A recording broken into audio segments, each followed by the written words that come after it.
கிறிஸ்துவுக்குள் மிகவும் பிரியமானவர்களே, இந்த மாதத்தின் மூன்றாம் ஓய்வு நாளிலும் கூட உங்களை சந்திப்பதிலே, வார்த்தையின் வழியாக சந்திப்பதிலே மிகுந்த மனமகிழ்ச்சி அடைகிறேன். சோர்ந்து போகாதே மனமே, சோர்ந்து போகாதே, சோர்ந்து போகாதே மனமே, சோர்ந்து போகாதே. கண்டுனை அழைத்த தேவன் கைவிடுவாரோ? கண்டுனை அழைத்த தேவன் கைவிடுவாரோ? சோர்ந்து போகாதே மனமே, சோர்ந்து போகாதே. கிறிஸ்துவுக்குள் பிரியமானவர்களே, நான் எந்த தலைப்பை எடுத்து பேசலாம் என்று சொல்லி யோசித்துக் கொண்டிருக்கையிலே ஒருவரோடு பேசினேன். காலர் டியூனாக இந்த பாடல் வந்தது. அவரிடத்தில் சொன்னேன், பல தடவை சொல்லியிருக்கிறேன், வேற பாட்டை மாற்றக்கூடாதா கொஞ்சம் அப்படின்னு நானே கேட்டிருக்கிறேன். இருந்தாலும் கூட அருமையானவர்களே, இதை யோசித்து பார்த்தேன். ஏனெனில் நானும் கொஞ்சம் ஊரடங்கு இன்னும் நீடிக்கப்பட்டிருக்கிறது என்று கேள்விப்பட்ட உடனே நானும் சற்று தளர்வடைந்தேன், சோர்வடைந்தேன். இந்த சோர்வுக்குள்ளான இந்த வேளையில தான் இதை குறித்தே பேசலாம் என்று பிரசங்கிக்கலாம் என்று சொல்லி எனக்குள்ளாக ஒரு உத்வேகம் வந்தது. எனவே இதை குறித்தே இப்போது கூட பார்ப்போம். எபிரேயரின் புத்தகம் 12வது அதிகாரம் 3வது வசனத்திலே பார்க்கிறோம். ஆகையால் நீங்கள் இளைப்புள்ளவர்களாய் உங்கள் ஆத்துமாக்களில் சோர்ந்து போகாதபடிக்கு தமக்கு விரோதமாய் பாவிகளால் செய்யப்பட்ட இவ்விதமான விபரீதங்களை சகித்த அவரையே நினைத்துக் கொள்ளுங்கள் என்று எழுதப்பட்டிருக்கிறதை பார்க்கிறோம்.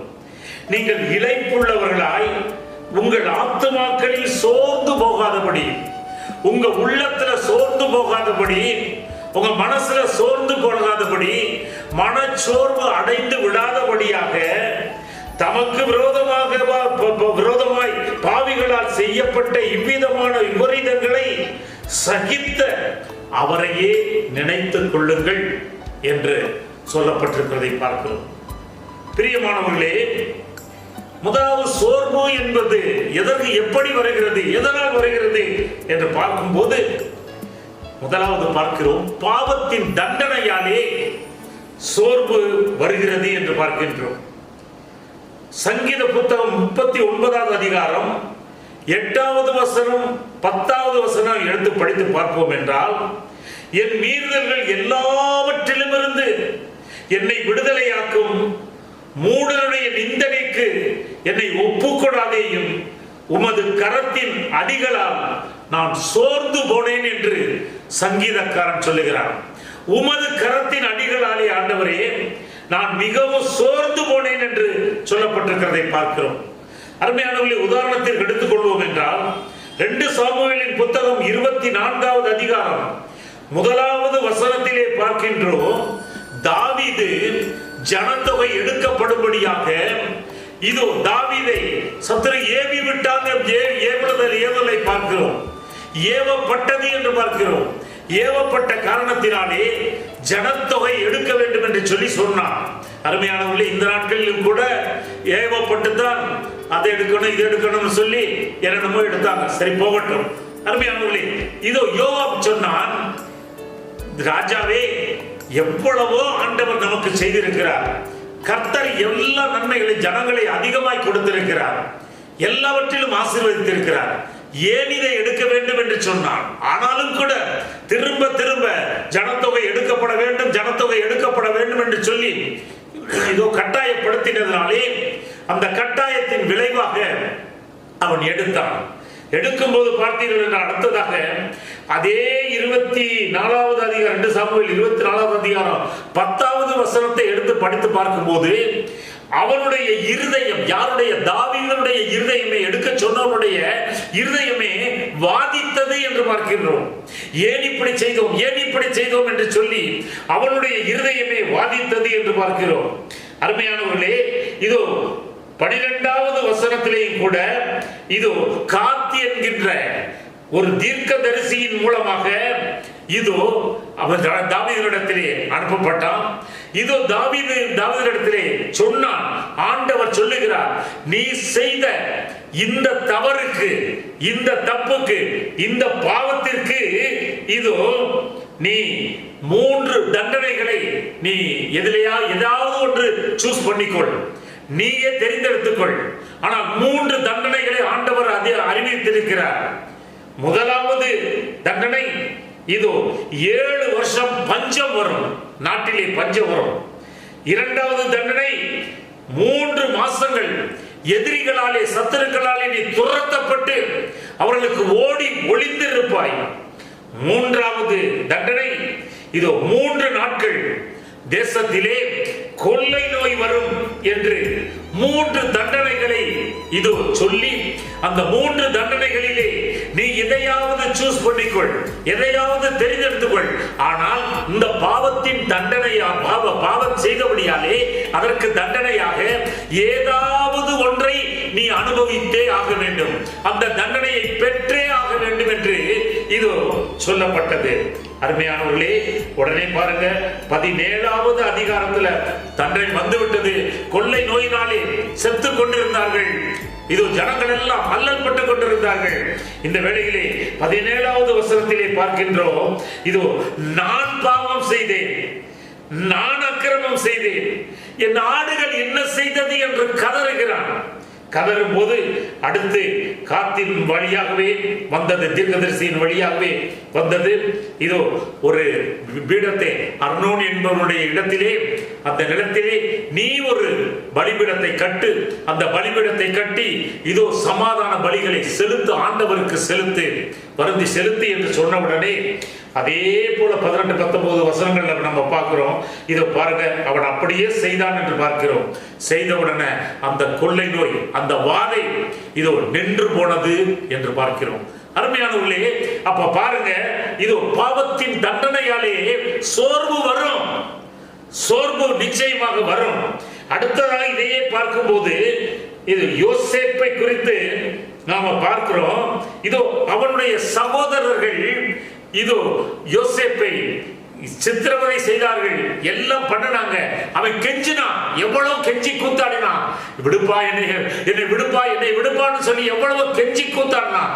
ஆனால் அவர்கள் விடாதபடியாக முதல்ல பாலும் கிணற்றிலே போட்டார்கள், பின்பு மீதியானிய வியாபாரத்திலே விற்று போட்டார்கள், முதலாவது கொலை செய்து விடலாம் என்று எண்ணினார்கள். இப்படி எல்லாம் கடைசியில மீதியானிய வியாபார இல்லத்திலே விற்று போட்டார்கள். அவன் எவ்வளவோ கெஞ்சியும் கதறியும் கூட அதை கேட்கவே இல்லை. அருமையானவர்களே, இதோ இவர்கள், இந்த சகோதரர்கள் எல்லாம் கானானிலே பஞ்சம் ஏற்பட்ட பிறகு இதோ எகிப்திலே தானியம் கிடைக்கிறது என்று சொல்லி எகிப்துக்கு புறப்பட்டு சென்று அங்கே தானியம் வாங்க போகும்போது யோசேப்பு தன் சகோதரர்களை கண்டுகொண்டான். ஆனாலும் கூட இது அதை காட்டிக் கொள்ளாதபடியாக அவர்களிடத்திலே நீங்கள் எல்லாம் வேவுக்காரர்களாக வந்திருக்கிறீர்கள், வேறொன்றும் இல்லை, வேவுக்காரர்கள் தான் என்று சொல்லி இதோ சில கடுமையான காரியங்களை சொல்லுகிறான். சொன்ன உடனே இதோ இந்த சிமியோனை யாரையாவது ஒருத்தர் உங்கள இருக்கட்டும், உங்க தம்பியை கூட்டிட்டு, இன்னொரு தம்பி இருக்கிறான்னு சொல்றீங்க, அந்த தம்பியை கூட்டிட்டு வாங்க, கூட்டிட்டு வந்தாதான் நீங்க வேவுக்காரர்கள் இல்லை என்பதை நான் அறிவேன் என்று சொல்றான். உடனே இவங்க சொல்றாங்க, நம்ம செஞ்ச பாவத்துக்கு, நம்ம செஞ்ச, அப்பவே சொன்னேன், ரூபன் சொல்றாப்ல, நம்ம இப்படி எல்லாம் செய்யாதீங்கப்பா, ஏன்பா அவருடைய ரத்தப்பழி, சகோதரருடைய ரத்தப்பழி நமக்கு ஏன் வரணும், இதெல்லாம் செய்யாதீங்கன்னு நான் சொன்னேன், நீங்க கேட்க மாட்டேன்ட்டீங்களே அப்படின்னு சொல்லி இதோ நான் அப்போது உணர்கிறார்கள், சொல்லுகிறார்கள், இதோ நாம எல்லாம் செஞ்ச பாவத்துக்கு தான், நம்ம தம்பிய செஞ்ச பாவத்துக்கு தான் அவன் கெஞ்சியும் கதறியும் கூட கத்தியும் கூட எவ்வளவு அழுதும் கூட நம்ம இறக்கப்படாதபடியாக நமக்கு அவனுக்கு நாம செய்த துரோகத்துக்கு இந்த தண்டனை அனுபவிக்கிறோம் என்பதை அவர்கள் சொல்லும் போது அது அவர்களுக்கு இதோ யோசேப்புக்கு விளங்கிற்று. ஏனெனில் யோசேப்பு அந்த பாஷையை நன்றாக அறிந்த காரணத்தினாலே இதோ இங்கே எகிப்திலே இதோ உபாசியை வைத்து, அதாவது டிரான்ஸ்லேட்டரை வைத்து இதோ பேசிக் கொண்டிருக்கிறார். அவர்கள் இவனுக்கு அந்த பாஷை தெரியாது என்று சொல்லி இவர்கள் பேசிக் கொண்டிருக்கிறார்கள். அதை அப்படியே அறிந்து அவன் திரும்ப உள்ளே போய் இதோ தன்னை காண்பிக்காதபடியா உள்ளே போய் அழுதான் என்று பார்க்கிறோம். அருமையானவர்களே, பாருங்க, ஒவ்வொரு காரியத்திலையும் கூட பெற்றோர்கள் பாவம் செய்யும் போது அருமையானவர்களே, பிள்ளைகள் அதன் மூலமாக தண்டிக்கப்படுகிறார்கள். ஆமா, நாம் அவங்க தானே கேட்கணும், ஆண்டவர் கேட்பாரு. ஆண்டவர் தலைமுறையை விசாரிக்கிற தேவன். பெற்றோர்கள் பாவம் செய்தால் நிச்சயமான அதற்கான தண்டனை பெற்றோர்களுக்கு வரும். பெற்றோர்களுக்கு வருகிறதோ வரலையோ, ஆனால் அவர்கள் நேசிக்கிற இது அன்பு செலுத்துகிற நேசமான பிள்ளைகளிடத்துல கேட்கப்படும், இல்ல அடுத்த சந்ததியில கேட்கப்படும். எப்படியும் அருமையானவர்களே, இது தண்டனைங்கிறது உண்டு. அது நீதியை சரி கட்டுகிற தேவன். நீதியை பிள்ளைகள் மூலமாக அல்லது சந்ததியின் மூலமாக சரி கட்டுகிற தேவன். இதோ சகோதரர்கள் செய்தது பார்த்தீங்கன்னா இது அவர்களுக்கு தீவினையாக வந்தது என்று பார்க்கிறோம். அருமையானவர்களே, பார்க்கும்போது இதோ நம்ம பார்க்கிறோம், இதோ எப்படியாகிலும் தண்டனை என்பது பாவத்தினாலே தண்டனை என்று வரும்போது சோர்வு வந்துவிடும். இவர்களுக்குள்ளாகவும் இந்த சகோதரர்களுக்குள்ளாகவும் அப்படிதான் சோர்வு வந்து அவர்கள் பேசினார்கள் என்று பார்க்கிறோம். அருமையானவர்களே, இரண்டாவது காரியமாக சோர்வு எதனால வருகிறது என்று பார்க்கும்போது சில சமயங்களில் பிசாசின் போராட்டத்தினால் சோர்வு வரும். மார்க்கு சுவிசேஷம் 9வது அதிகாரம் 18வது வசனத்திலே இது ஊமையான ஆவி ஒரு பையனை அது பிடித்து கொண்டு அது எங்க போனாலும் இது அதை பிடித்து கொண்டு அவனை அலைக்கழித்து நுரை தள்ளி பல்லை கடித்து சோர்ந்து போய் விழுந்து விடுவான். இப்படியாக அவனை தண்ணீர்லையும் நெருப்புலையும் அநேக தரம் கொண்டு போனதை இதோ அவன் தகப்பன் விவரித்து சொல்லுகிறான். ஆண்டவரே, நீர் ஏதாவது செய்யும், உம்முடைய சிஷ்யரிடத்திலே நான் சொன்னேன், ஆனால் அவர்களால் கூடாமற் போயிற்று, நீர் ஏதாவது செய்யும் என்று சொன்ன உடனே எல்லாவற்றையும் கேட்டுவிட்டு இதோ ஆண்டவர் அந்த பிசாசை அதட்டி இதோ அவனுக்கு ஒரு சுகத்தை கொடுக்கிறார், விடுதலையை கொடுக்கிறார் என்று பார்க்கிறோம். அருமையானவர்களே, அந்த அலைக்கழிப்பு வரும்போது அவன் சோர்ந்து போய் அப்படியே படித்து விடுகிறான், விழுந்து விடுகிறான் என்று சொல்லுகிறான். அருமையானவர்களே, இங்கேயும் பார்க்கிறோம். அருமையானவர்களே, பிசாசின் போராட்டத்தினால நம்முடைய வாழ்க்கையிலேயும் கூட அருமையானவர்களே சில சமயங்கள்ல இதோ இப்படியாக சில போராட்டங்கள் வரத்தான் செய்யும். ஏன்னா குடும்பங்கள்லையும் சரி, சபைகள்லையும் சரி, சாத்தான் சில பிரச்சனைகளை, சில போராட்டங்களை கொண்டு வந்து விசுவாசிகளையும் சரி, ஊழியக்காரங்களையும் சரி இதோ சோர்வடைய பண்ணுகிறத நம்ம பல இடங்கள்ல பல சந்தர்ப்பங்கள்ல நாம பார்த்திருக்கிறோம். அருமையானவர்களே, இந்த ஊரடங்கு நிமித்தமாக இதோ பாருங்க, இன்னைக்கு சொல்லப்பட்டிருக்கிறது ஊரடங்கு நிமித்தமாக இதோ சில நன்மைகள் பேசாம இப்ப எல்லாரும் ஒன்னா வீட்டுல இருக்கிறாங்க அப்படிலாம் சொல்றாங்க. அதே சமயத்தில் என்னுடைய நண்பர் ஒருவர் சொன்னார். என்ன சொன்னார் அப்படின்னா, பாஸ்டர் இப்பதான் வந்து என்னன்னா எல்லாரும் ஒன்னா இருக்கிறதுனால வீட்டுல பெரிய சண்டையெல்லாம் பொழுது பெரிய சண்டையெல்லாம் வருது, ஒருத்தர் ஒன்னும் பேசி இன்னொருத்தர் இன்னொரு பேசி இதோ சண்டை போட்டு இருக்கிறாங்கன்னு, சண்டை அதிகமாக இருக்கிறது என்று சொல்லி. அருமையானவர்களே, இப்படிப்பட்ட போராட்டங்கள் இந்த நாட்கள்ல இப்படிப்பட்ட போராட்டங்கள் குடும்பங்கள் மத்தியிலையும் சபைகள் மத்தியிலையும் இருக்கிறத பார்க்கிறோம். அருமையானவர்களே, இங்க பாருங்க, அடுத்தது பாருங்க, துன்பமாகிய வெயில் வரும்போது யோனாவின் புத்தகத்துல 4வது அதிகாரம் 8வது வசனத்துல பாருங்க, இதோ ஆண்டவரால் உண்டாக்கப்பட்ட முளைப்பிக்கப்பட்ட அந்த ஆமணக்கு செடி அதுல நல்லா குளிர் காத்து கொண்டு நல்லா உட்கார்ந்து இருந்தான், ஜம்முன்னு உட்கார்ந்து இருந்தான். நினைவே எப்படி என்ன ஆகுது பார்ப்போம் அப்படின்ட்டு. அருமையானவர்களை இப்ப பார்க்கும்போது ஆண்டவர் ஒரு பூச்சியை அனுப்பினாரு. அந்த பூச்சி அந்த இலைகள் எல்லாத்தையும் அரித்து போட்டு விட்டது. அரித்து போட்ட உடனே ஒரு கீழ்காற்றையும் அனுப்பினாரு. கீழ்காற்றை அனுப்பி உஷ்ண காற்றா வந்துச்சு. இப்ப தலையில சுல்லுன்னு வெயில் படும்போது அவன் சோர்ந்து போகிறான். நான் சாகிறது நல்லது, நான் செத்து போறது நல்லது, எரிச்சலா இருக்கிறது நல்லது என்று சொல்லி எரிச்சல் பட்டு ஆண்டவரிடத்திலே இதோ அவன் பேசுகிறதை பார்க்கிறோம். அருமையானவர்களே, அதே போல 1 ராஜாக்களின் புத்தகம் 19வது அதிகாரம் 4வது வசனத்திலேயும் கூட எலியா சூரை செடியின் கீழே படுத்துக்கொண்டு எசபேல் என்கிற அந்த ராணிக்கு பயந்து இதோ சூரை செடியின் கீழே படுத்துக்கொண்டு இதோ பாருங்கள், அந்த துன்பம் சூழ்ந்த உடனே சோர்ந்து போய் சூரியச்செடிக்கு கீழே படுத்துக் கொண்டான் என்று பார்க்கின்றோம். அருமையானவர்களே, மத்தேயு சுவிசேஷம் 13வது அதிகாரம் 21வது வசனத்திலேயும் கூட கற்பாறையில் விழுந்த விதையை குறித்து இதோ எப்படிப்பட்டவர்கள் ஒப்பானவர்கள் எப்படிப்பட்டவர்கள் என்று சொல்லும் போது இதோ கற்பாறையில் விழுந்த விதை எதற்கு ஒப்பிடுகிறார் என்றால் இதோ நன்றாக வளருகிறார்கள், ஆவிக்குரிய ரீதியிலே வளருகிறார்கள். ஆனாலும் கூட இதோ துன்பம், துயரங்கள், பிரச்சனைகள் ஏதாவது வந்தவுடனே அவர்கள் அப்படியே ஓய்ந்து அப்படியே ஒன்றும் இல்லாமல் போய்விடுகிறார்கள் என்று இதோ குறிப்பிட்டு சொல்லுகிறதை நம்ம பார்க்கிறோம். அப்ப துன்பமாகிய வெயில் வரும்போது நிச்சயமாக பார்த்தீங்க அப்படின்னா அங்கே இதோ சோர்வு உண்டாகும் என்று பார்க்கிறோம். அடுத்ததாக பார்க்கிறோம், கர்த்தரால கடிந்து கொள்ளப்படும் போது இதோ பாருங்க அந்த சோர்வு வரும். எபிரேயரின் புத்தகம் 12வது அதிகாரம் 5வது வசனத்துல சொல்லப்பட்டிருக்கிறது, என் மகனே கர்த்தருடைய சிட்சையை அற்பமாக எண்ணாதே, அவரால் கடிந்து கொள்ளப்படும் போது நீ சோர்ந்து போகாதே என்று ஆண்டவர் அட்வைஸ் பண்றதை பார்க்கிறோம். நீ கடிந்து கொள்ளப்படும் போது இதோ நீ சோர்ந்து போகாதே என்று சொல்லுகிறார். அதே போல எபிரேயரின் புத்தகம் 12வது அதிகாரம் 10வது வசனத்திலேயும் கூட கடிந்து கொள்ளப்படும் போது சிட்சை தம்முடைய பரிசுத்தத்திற்கு நாம் பங்குள்ளவர்களாகவும் நம்முடைய பிரயோஜனத்திற்காகவே நாம் சிட்சிக்கப்படுகிறோம் என்பதை உணர்ந்து கொள்ள வேண்டும். சில சமயங்களில் நம்ம சில தப்பு பண்ணியிருக்கும் போது சில சிட்சைகளை கொடுப்பாரு. சில சிட்சைகளை நம்மளை இன்னும் மேற்கொண்டு உயர்த்துறதுக்கும் மேன்மைப்படுத்துறதுக்கும் சில சிட்சைகளை கொடுப்பாரு. சிட்சையை கண்ட உடனே இதோ சோர்வாகி படுத்துடக்கூடாது, சோர்வாகி நின்று விடக்கூடாது.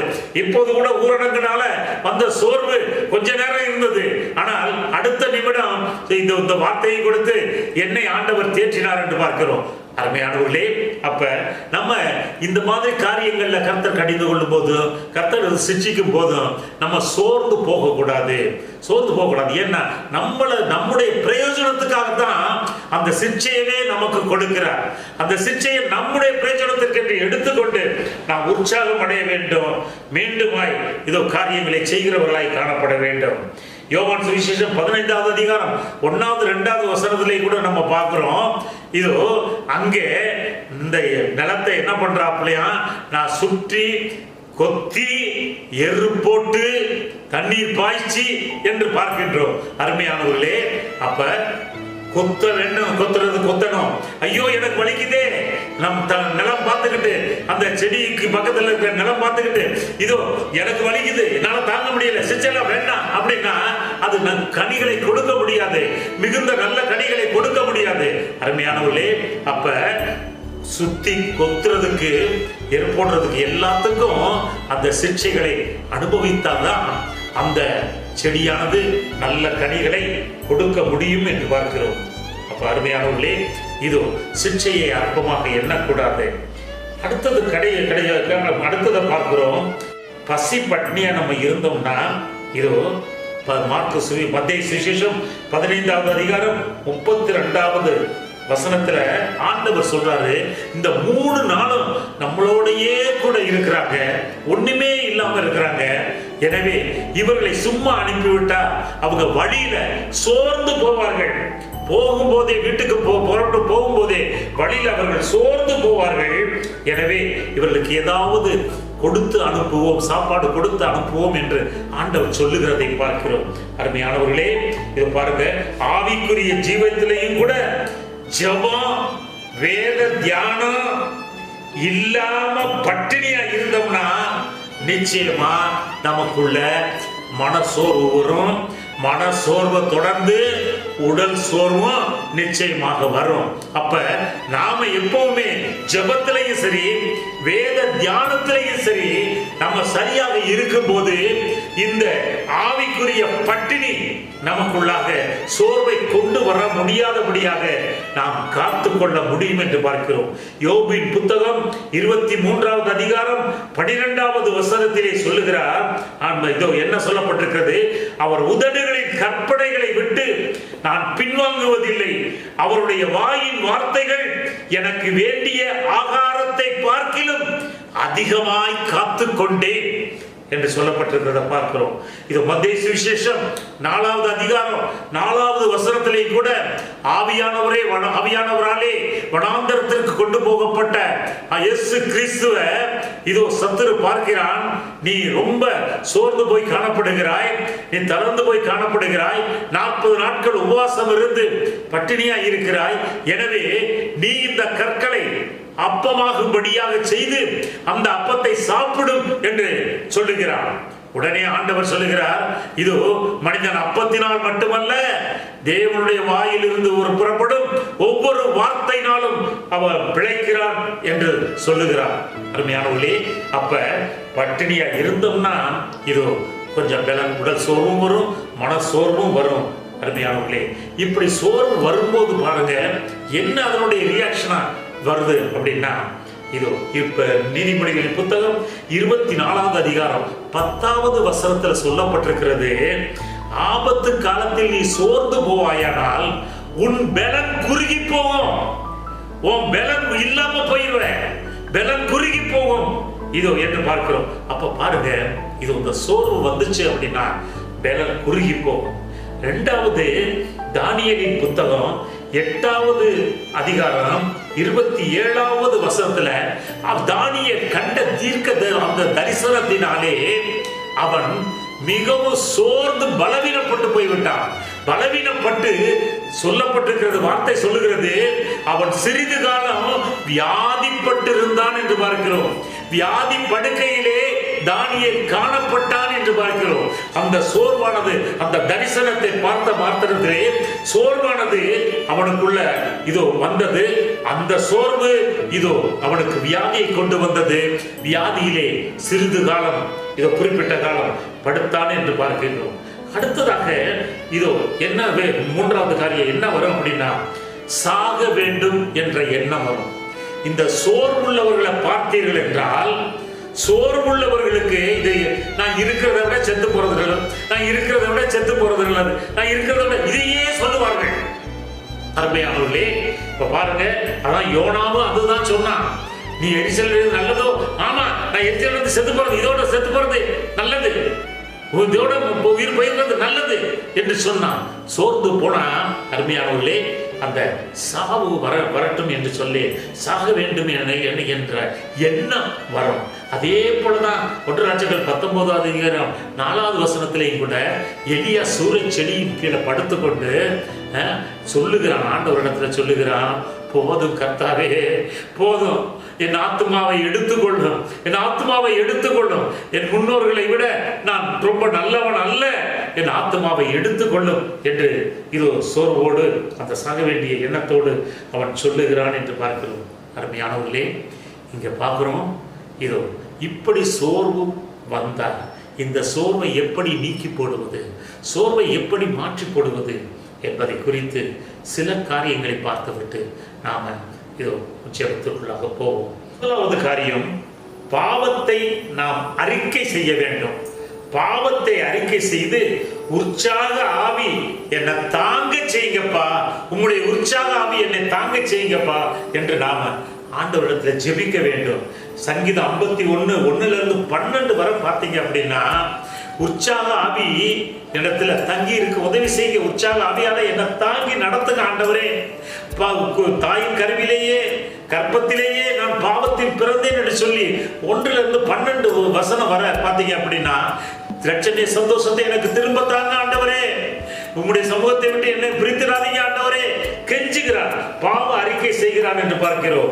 அதே போல லூக்கா சுவிசேஷம் 18வது அதிகாரம் 1வது வசனத்துல கூட பாருங்க, ஆண்டவர் ஒரு உண்மையை சொல்லும் போது சோர்ந்து போகாமல் எப்பொழுதும் நீங்கள் ஜெபம் பண்ணுங்கள் என்பதற்கு ஒரு உவமையை பின்வருமாறு சொல்லுகிறதை பார்க்கிறோம். பின்னால் படித்துக் கொள்ளுங்கள்.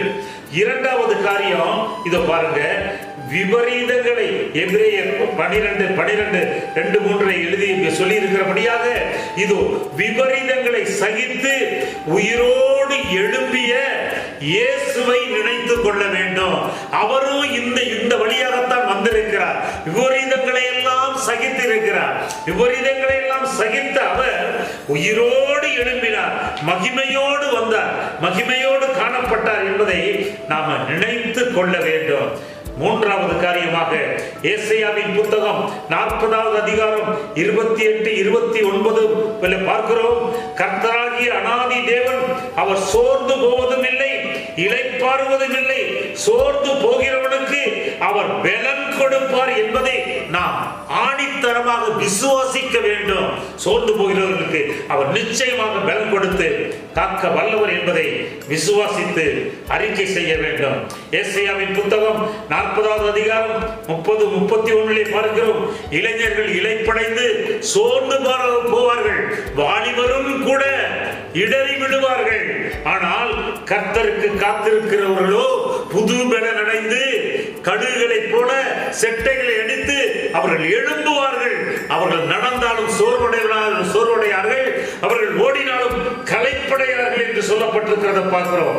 அப்ப அருமையானவர்களே, நாம எல்லாரும் கூட அவர் சோர்ந்து போவதில்லை, அதனால் நம்மளும் சோர்ந்து போக கூடாது என்ற ஒரு தைரியத்தோடு நாம காணப்பட வேண்டும். அடுத்ததாக பார்க்கிறோம், அநேகருடைய ஸ்தோத்திர ஜெபத்தினாலே சோர்வு நீங்கும் என்று பார்க்கிறோம். அருமையானவர்களே, 2 கொரிந்தியரின் புத்தகம் இதோ 4வது அதிகாரம், 2 கொரிந்தியரின் புத்தகம் 4வது அதிகாரத்துல இதோ கடைசி வசனங்கள் சொல்லப்பட்டிருக்கிறது. 4 வசனங்கள். தேவனுடைய மகிமை விளங்குவதற்கு ஏதுவாக கிருபையானது அநேகருடைய ஸ்தோத்திரத்தினாலே பெருகும்படிக்கு இவையெல்லாம் உங்கள் நிமித்தம் உண்டாகி இருக்கிறது. ஆனபடியினாலே நாங்கள் சோர்ந்து போகிறதில்லை. எங்கள் புறம்பான மனுஷனானது அழிந்தும் உள்ளான மனுஷனானது நாளுக்கு நாள் புதிதாக்கப்படுகிறது. மேலும் காணப்படுகிறவரை அல்ல, காணப்படாதவைகளை நோக்கி இருக்கிற நமக்கு அதி சீக்கிரத்தில் நீங்கும் லேசான நம்முடைய உபத்திரவம் மிகவும் அதிகமான நித்திய கனமகிமையை உண்டாக்குகிறது. ஏனெனில் காணப்படுகிறவைகள் அநித்தியமானவைகள், காணப்படாதவைகளோ நித்தியமானவைகள் என்று பார்க்கிறோம். அருமையானவர்களே, அப்ப இதையெல்லாம் அறிக்கை செய்வோம். அதி சீக்கிரத்தில் நிச்சயமாக இந்த உபத்திரவங்கள்லாம் நீங்கி போய்விடும் என்பதை விசுவாச அறிக்கை செய்வோம். நமக்குள்ள இன்னும் விசுவாசம் நம்ம பெருகும். அப்ப இது அப்போஸ்தலர் நடவடிக்கை 16வது அதிகாரம் 17வது வசனத்திலையும் கூட பவுல் சீலாவும் அடைக்கப்பட்ட அந்த கதவுகள் இதோ பாருங்க, ஆண்டவரை துதிக்கும் போதும் சோதரிக்கும் போதும் ஜெபிக்கும் போதும் சோத்திரம் பண்ணும் போதும் பார்த்தீங்கன்னா இதோ அந்த கதவுகள் திறக்கப்பட்டன என்று பார்க்கிறோம். அப்ப அடைக்கப்பட்ட கதவுகள் நமக்கும் நிச்சயமாக திறக்கும். ஒன்று தெரியணும் அருமையானவர்களே, பரலோகம் சோர்வுற்றவர்களுக்கு அல்ல, பரலோகம் சோர்வுற்றவர்களுக்கு அல்ல, ஜெயம் பெற்றவர்களுக்கே அது உரித்தானது. நல்ல மனதில் வைத்துக் கொண்டு இதோ நாம இந்த சோர்வை நீக்கி போடக்கூடிய காரியங்களை நாம கவனித்து இதோ ஜெயம் பெறுவோம். ஜெயம் பெற்றவர்களுக்கே பரலோகம் உரித்தானது. ஆமென். அதிகமாய் நேசிக்கிற எங்கள் அன்பு தகப்பனே, இந்த காலகட்டத்திலே நாங்கள் சோர்ந்து போய் விடாதபடியாக செய்ய வேண்டிய காரியங்களை குறித்து ஆண்டவரே ஒரு திட்டமும் ஒரு தீர்மானமும் இல்லாதபடி நாங்கள் விட்டுவிடாதபடியாக தகப்பனே, இந்த சோர்வுகள் எல்லாம் நீங்கி போகும்படியாக எங்களுடைய பாவங்கள், எங்கள் ஆண்டவரே சபையின் ஆண்டவரே விசுவாசிகளுடைய பாவங்கள், ஆண்டவரே பட்டணத்தாருடைய பாவங்கள், அப்பா எங்கள் தேசத்தாருடைய பாவங்கள் எல்லாவற்றையும் ஆண்டவரே அறிக்கை செய்து ஆண்டவரே உம்மிடத்துல கெஞ்சி கேட்கிறோம். அப்பா ஆண்டவரே மன்னியும் அப்பா. நீர் இரக்கம் பாராட்டும் ஆண்டவரே. இந்த வேளையிலும் ஆண்டவரே எங்களை ஆண்டவரே உற்சாக ஆவியினாலே நீர் தாங்கி ஏந்தி நடத்தும்படியாக ஜெபிக்கிறோம் அப்பா. இப்படிப்பட்ட விபரீதங்களை ஆண்டவரே சந்தித்த ஆண்டவரே உம்மையே நாங்கள் நோக்கி பார்க்க ராஜா, அதையே தியானித்து பார்த்த ஆண்டவரே சோதரம் அப்பா. ஹல்லேலூயா. நீர் எப்படி வெற்றி பெற்றீரோ தகப்பனே சோதரம் ஆண்டவரே, அதே போல ராஜா நாங்களும் ஜெயமடைய தக்கதாக ராஜா நீர் எங்களுக்கு அனுகிரகம் பாராட்டும்படியாக ஜெபிக்கிறோம் அப்பா. இது ஆண்டவரே கர்த்தருக்கு காத்திருக்கிறவர்கள் புது பலனடைந்த ஆண்டவரே இதோ கழுகுகளைப் போல சட்டைகள் எடுத்து எழுப்புவார்கள். அவர்கள் ஓடினாலும் இளைப்படையார்கள், நடந்தாலும் சோர்வடையார்கள் என்று பார்க்கிறோமே தகப்பனே. அதே போல ராஜா ஒரு புது பலனோடு கூட நாங்கள் காணப்படும்படியாக ஆண்டவரே நீர் இளைப்படைவதும் இல்லை, நீ சோர்ந்து போவதும் இல்லை அப்பா. அனாதி தேவன் ராஜா சுதந்திரம் ஆண்டவரே, இதோ அந்த பலனை எங்களுக்கு தாங்கப்பா. புது பலனை எங்களுக்கு தாங்க ராஜா. நாங்கள் புது பலனாலே நிரப்பப்பட்ட ஆண்டவரே நாங்கள் ஆண்டவரே ஓடத்தக்கதாக ஆண்டவரே கடுகை போல ராஜா இதோ ஆண்டவரே ஓடத்தக்கதாக எங்களுக்கு நீர் அனுகிரகம் பாராட்டுவீராக, ஆசீர்வதிப்பீராக தகப்பனே. நாங்கள் எப்போதும் ஆண்டவரே சோத்திர பலிகளை ஏறெடுத்து ராஜா அதனாலே கிருபையின் மேல கிருபையை பெற்று தகப்பனே சோதரம் ஆண்டவரே நன்றி தகப்பனே. அதி சீக்கிரத்தில் இதோ நீங்கிவிடுந்த லேசான உபத்திரவம் என்று ஆண்டவரே நாங்கள் அறிக்கை செய்த தகப்பனே, அதற்காக ஆண்டவரே அதை விசுவாசித்து ஆண்டவரே அந்த விசுவாசத்தில் பெருகி நிற்க நீர் எங்களுக்கு உதவி செய்யும்படியாய் ஜெபிக்கிறோம் அப்பா. நீர் அப்படி செய்யும் போது ஆண்டவரே அடைக்கப்பட்ட கதவுகள் திறக்குமே ராஜா சோதரம் ஆண்டவரே சுதரிக்கிறோம் அப்பா. பரலோகம் தகப்பனே ஆண்டவரே சோர்ந்து போகிறவர்களுக்கு அல்லவே தகப்பனே ஆண்டவரே அப்பா ஜெயம் பெற்றவர்களுக்கு உரியதுதானே அது. நாங்களும் ஜெயம் பெற்றவர்களாக காணப்பட என் தேவனீர் அனுகிரகம் பண்ணுங்க, ஆசீர்வதிங்க. எல்லா சோர்வுகளையும் நீக்கி ராஜா இதோ புது பலனோடு ஆண்டவரே புது உத்வேகத்தோடு ராஜா நாங்கள் காரியங்களை நிறைவேற்ற நீர் எங்களுக்கு அனுகிரகம் பாராட்டும்படியாய் தாழ்த்தி உம்முடைய கரத்திலே எங்களை ஒப்பு கொடுத்து ஜெபிக்கிறோம் இயேசுவின் நாமத்திலே நல்ல பிதாவே. ஆமென், ஆமென், ஆமென்.